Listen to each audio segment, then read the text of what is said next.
విద్యా ప్రవేశ్ డే 9 భాషాభివృద్ధి.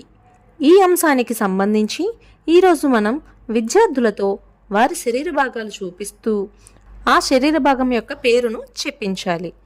అలానే వీలైతే ఆ శరీర భాగం మనకు ఏ విధంగా ఉపయోగపడుతుందో చెప్పించాలి. ఉదాహరణకు ఇది కన్ను అని చెప్పి ఈ కన్ను ద్వారా మనం చూడగలుగుతున్నామని పిల్లలచే చెప్పించాలి. ఐస్ అంటే కళ్ళు. అబ్బాయ్ అవేనా నీ కళ్ళు? ముక్కు, ముక్కును చూపించు. అదా, అది కాదు ముక్కు. ముక్కు అని చెప్పు. అదేనా ముక్కు? నోసా? నోస్ ఏది చూపించు. ఇది నోస్ కాదు, మౌత్. నోరు. ముక్కు, ముక్కుని నోస్ అంటారు. ఇది టీత్. టీత్ టీత్ టీత్ అంటే ఏంటి? చెవులు చూపించు. అవేంటి? ఏంటి? ఇయర్స్. ఇయర్స్ అంటే అభిజ్ఞాభివృద్ధి.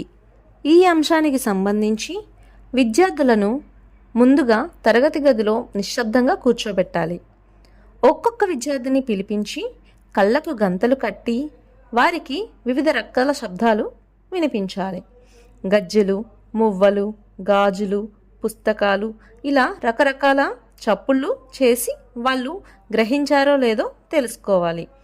అలానే గుడ్డివారు వివిధ శబ్దాలను గ్రహించి అవి ఎలాంటి శబ్దాలో ఎలా తెలుసుకుంటారో విద్యార్థులతో చర్చించి తెలియజెప్పాలి.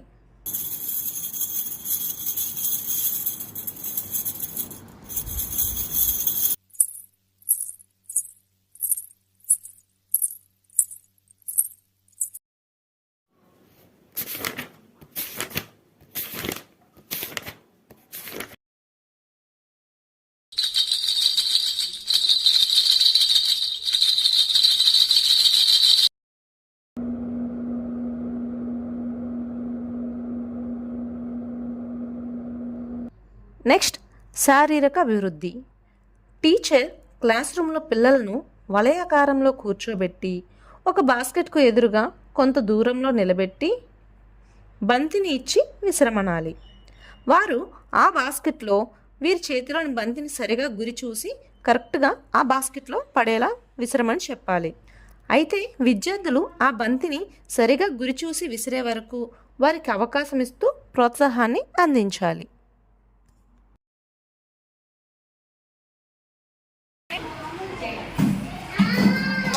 సూపర్. పిలుస్తా. Wow, super.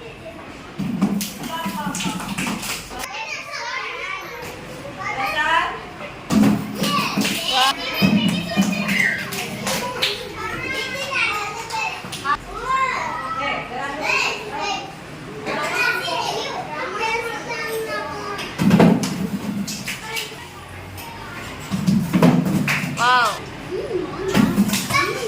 Dale.